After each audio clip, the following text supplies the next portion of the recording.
Hello everyone, welcome back. It's spooky. You know what that means. Got another X-Files episode. Da-da-da. This is season 1, episode 13. Unlucky number, so what on earth could they possibly get up to? The last few episodes have been just on point. I've really been liking them, and I hope they keep it up. I really liked Fallen Angel and just like the bonkersness of it. I loved Eve because Orphan Black, hello.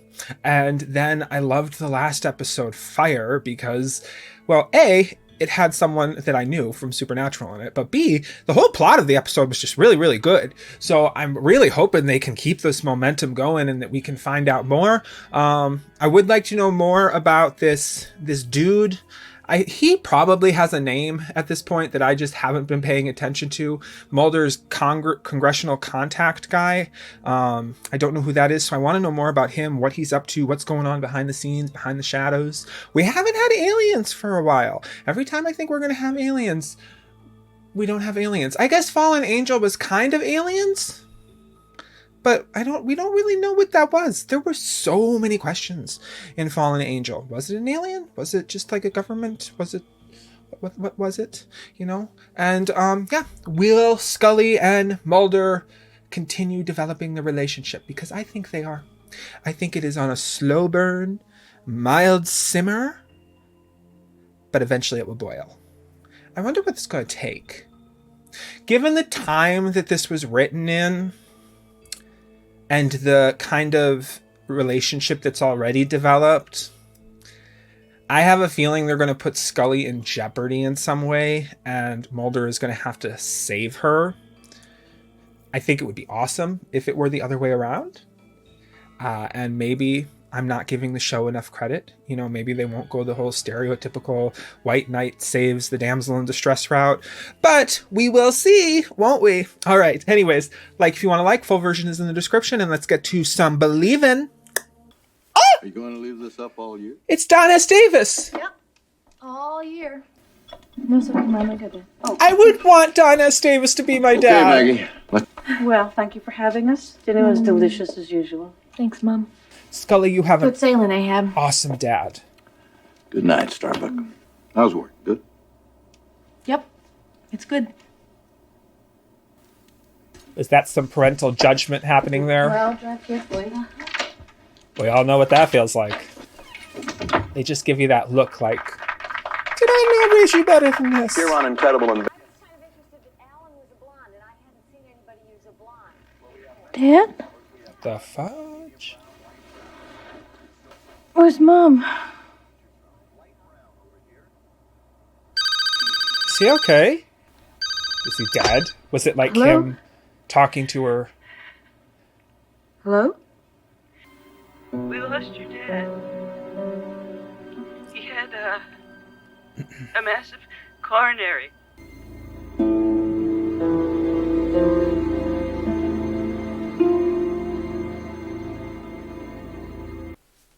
We're stopping really early into this. Because I just had a thought.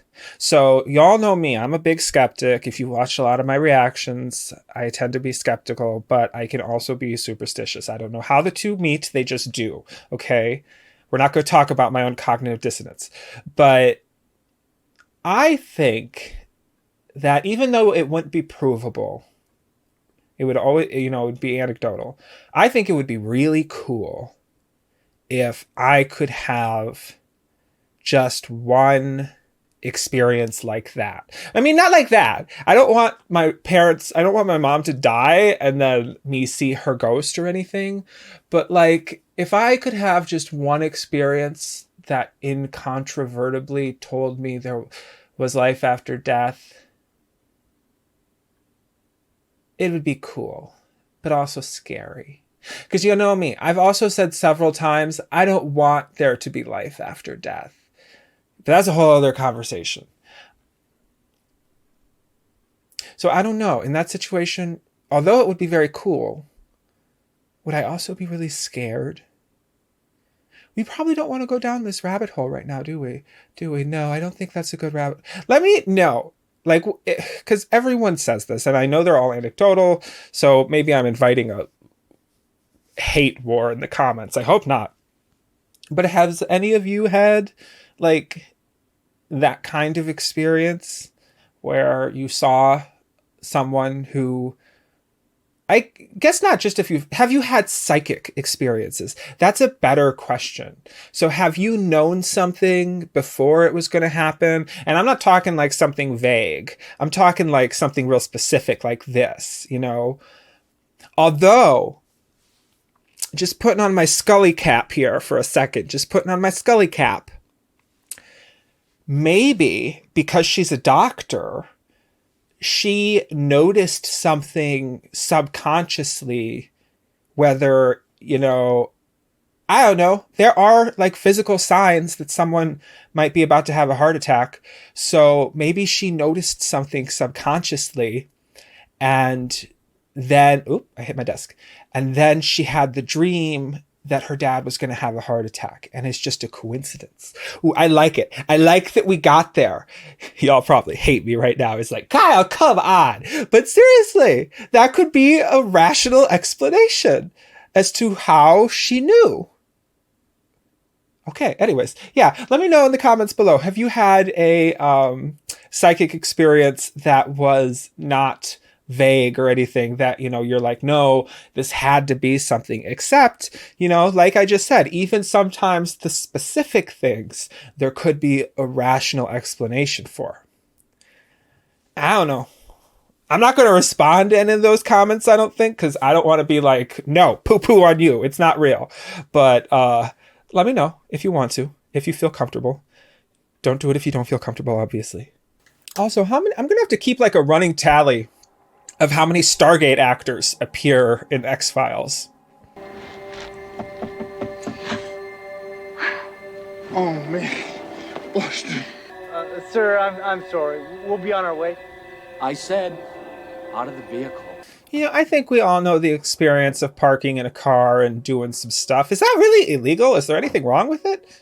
Or is this guy just your hands down. a bad cop? Oh, is this a serial killer? Isn't this how, like, the Zodiac killer did his thing? No. I don't know. Last time you were that engrossed, it turned out you were reading the adult video news. I didn't think you'd be in today. What are you working on? 2 days ago, a couple was kidnapped at Jackson University. Why do you call her Dana? They were kept alive, tortured during that period. No arrests were ever made. Police believe it to be a one-time offender. If he holds true to form, we have 5 days to find those kids. What makes it an X-File? In 1 week, Luther Lee Boggs will take a seat in the North Carolina gas chamber. He described Hawley's bracelet down to the last detail. This is information that only family members could have known. He claims to have obtained this information through psychic transmission. Okay, so obviously the first thing you do is check who's been visiting him. I believe in psychic ability without a doubt, but not in this case. Not Boggs. When he was 30, he strangled 5 family members over Thanksgiving dinner and then sat down to watch the 4th quarter of the Detroit-Green Bay game. Wow. Boggs kills because he likes it. I'll go with you. The funeral's at noon. I need to work. I'm sorry about your father. Visionary encounters with the dead. So she's shaken. She's really shaken, obviously. This is exactly the way he wanted it. Just a family. I know that you and Dad were disappointed that I chose the path I'm on instead of medicine. But I need to know. Was he at all proud of me? Of course. It's your fault.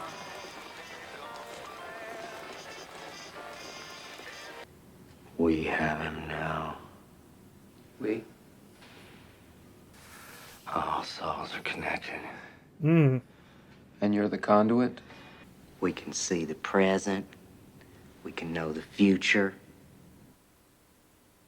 He really channeling the creepy. Boggs' life for the kids, you know what I'm saying? First, you gotta prove you're telling the truth. Why is he talking in the third person? I want to believe. Oh, God. He's tied with twine. Where? Packing twine. Waterfall. Okay. Not a waterfall. Not water. I gotta go. I gotta go. Seriously though, look at his visitors and the people he's been talking to and their visitors. Like, Tore this off my New York Knicks t-shirt.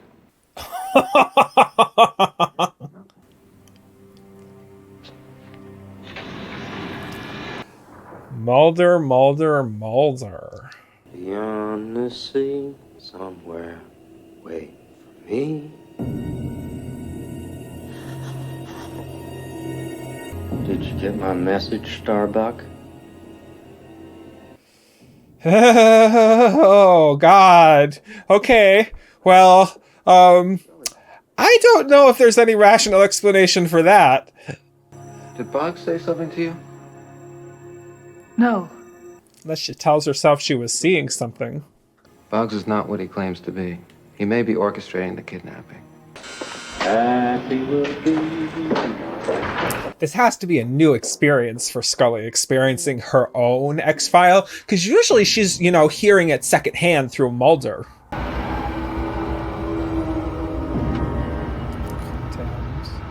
I guess she won't call for backup because she's worried she's going crazy.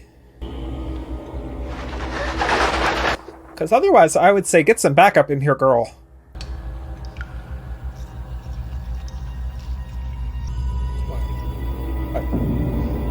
Oh, that's a lot of blood, and there's the wire coat hangers. Okay, now maybe call for backup. Maybe now you're not going to be crazy. You got blood. You got blood. They got to come for something like that.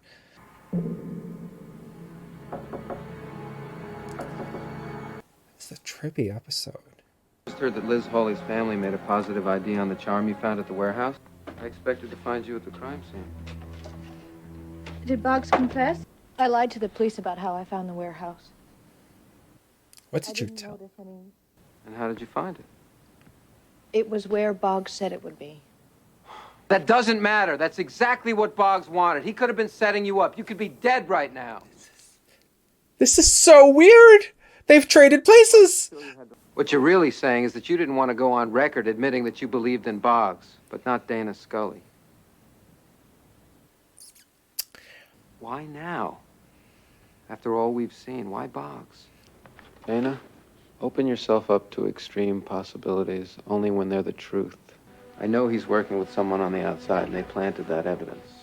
Even if he is setting us up, we have to follow, because in 3 days... Liz Hawley and Jim Summers will be dead. We have to deal. Kidnappers are aroused by the prospect of becoming a killer. What's the name? Small, thin skull, human skull. God, he's got the wire. No. This is a small boathouse on Lake Jordan. You got that?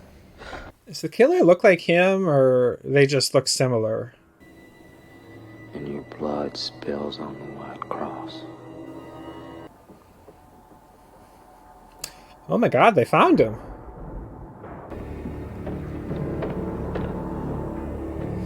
Oh, there's the white cross, right? Federal agent! Mulder! Oh, hopefully he was wearing a bulletproof vest.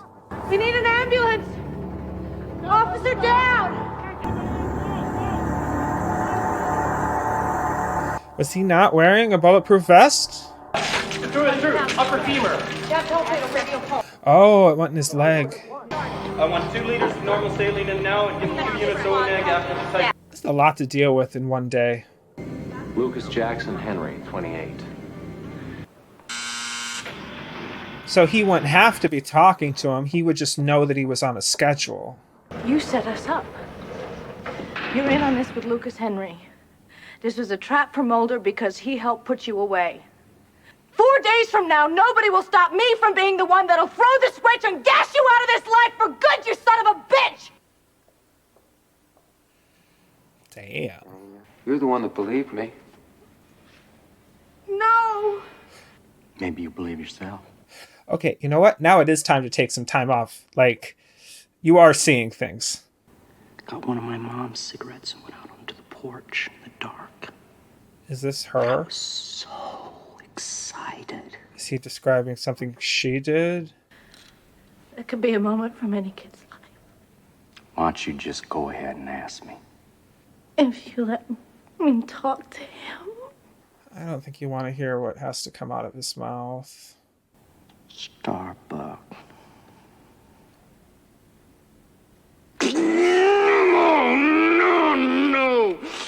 No!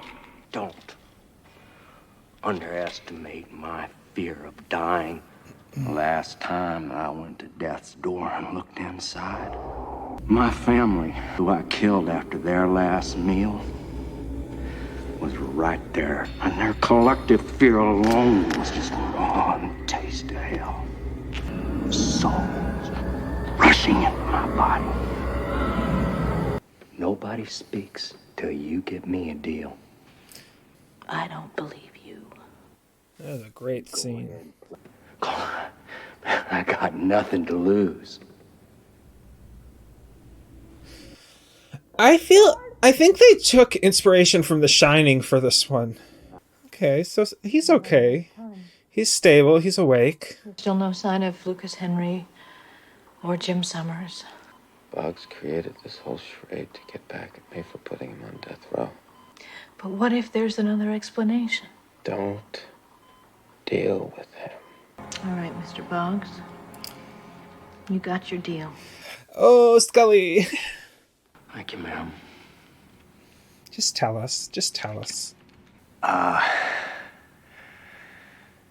That's factory. Condemned Devil Brewery out by Morrisville. Oh, incredibly specific. He's getting ready to, Luther, if you really were psychic. I'd have known you lied. I know you tried. Scully. What's she gonna see? Boy, the devil. Drop your weapon. Okay, someone go get the poor kid. She's following him.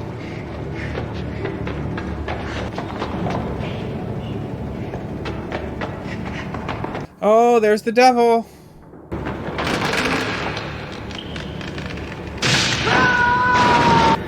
Don't, Scully. You come and say goodbye. So you saved Jim Summers' life. But you saved mine as well. You come for some unfinished business. You be there tonight, my witness. Get your message. That is some sick shit. Like, forcing her to come watch you die. That is messed up. I don't think you want whatever this guy has to say. I don't believe him. I don't. I've gone firmly into the he knew all of this was going to happen camp. He could have known that the bridge was damaged and just not given a crap about his partner.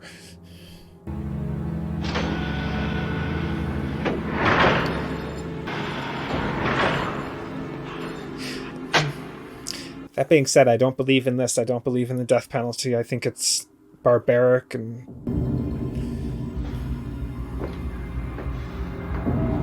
I think there are some people that need to be taken out of this world because they are dangerous. This guy doesn't seem like one of them. He was going to be in jail forever. Are there still gas chambers in the US, or is it all done by lethal injection now? And she didn't I was considering Boggs. If he knew that I was your partner, he could have found out everything he knew about me. Visions of deceased loved ones are a common psychological phenomena. If he knew that my father had... Dana, why can't you believe? Order is restored. I'm afraid. A couple of things I want to hit on right away is A, I absolutely loved how we saw the role reversal between Scully and Mulder. B, I think this episode took like notes from The Shining. I really do. not just in like the fact that the jail dude was psychic, but also in the visual elements of the episode, especially like the turning around and seeing her dad talking without speaking, the way that every once in a while you would see like a quick flash of something on the screen and there wasn't anything there. And then I even think that two of the dude's victims were twins, if I caught that correctly, but they might have just looked like really similar old ladies. I'm not sure. So I really liked that. And then I also really liked how they played around differently with was it or was it not real? I think I'm going to talk about that the most. And I think that really leads into how they flipped it. Because, you know, in an earlier episode, I said that I think that Mulder is the more skeptical of the two between Scully and him. And I think this episode really made me think that Mulder is the more skeptical of the two. Because even though occasionally Mulder will suggest something that's just like Looney Tunes, like when he did in Ice, and he's like, oh no, we have to bring this virus back to study it. I do think that even though we don't see it, a lot of the beliefs in X-Files go through some kind of screening process in his head, where he does try and rule out quite a few things before he arrives at, I want to believe. But yeah, I think that Mulder might actually be the more skeptical of the two. He seems to pick and choose what he actually thinks is an X-File very carefully. I liked the is it or is it not real situation so much because of the whole I want to believe thing with Scully. I just think that she really did want to believe in this episode, that she was really struggling with, well, is it something, or I don't know. I think like in this instance you saw her being like, I don't believe it, but I want to believe it. Like she was trying to convince herself in several situations that it was real. And then yeah, just the overall was it or wasn't, I land on the opinion that it wasn't. I think the one thing I would have needed the show to do in order to get me off of that opinion, and they never did it, was explore the call logs, visitors who the prison dude was interacting with prior to the investigation starting. They never actually did that. You know, every prison, I'm pretty sure you keep detailed records of who these people are calling, who they're talking to. Maybe the prison guards would have had some information on who he could have been talking to in the prison. And then there was just the fact that he knew the victim, or not the victim, the perpetrator, and the perpetrator was enacting such a ritualistic and methodical plan, so with that knowledge, he could have known what the perpetrator was going to do, even if he wasn't talking to him, because, he did it several times. We got at the forefront of the episode that this wasn't the first time this guy had done this. So he could have just known what he was going to do. Even for the second location, if they had spent enough time together, he could have known that when this guy felt threatened or scared, the brewery would be the most likely place to go. And like I said, if you kill a bunch of people at your dinner table, I don't think you're really thinking about whether or not your partner's going to die. So he could have known that the bridge was rotten, could have maybe fallen on it himself once or twice and thought, well, hey, she's going to probably chase this guy because there's an exit back there somewhere and he's going to fall through the bridge, or at least, it's going to be bad. It was just all like, there is definitely a rational way out of what he was doing. And then there was also just what Dana was seeing. I really do think this was a case of she was under a lot of intense pressure. And I think the moment that I was like, no, this really doesn't feel supernatural to me, is when she saw Mulder and not just her dad. I think that if they had kept it as her just seeing her dad, I would have been like a little bit more suspicious. But then when she saw Mulder too, I was like, no, okay, now I think this is just some stress getting to you at this point, because Mulder isn't actually dead. He was unconscious at that point, but he wasn't actually dead. I loved that she didn't go to talk to him at his final death sentence or whatever, because I mean, I just don't think she would have liked to have heard what he said. With someone like him, I wouldn't trust what he said either, especially because he would have known that it would have been like his last moment to get her, you know, and make her feel horrible. My guess is, had she actually gone, he would have said something haunting, something that was unclear, that was really vague, but that he knew would live with her till the day she died. Anyways, like I said, really good episode. Loved the feeling. Like if you want to like, full versions in the description, and I will talk to you guys next time. Stay believing.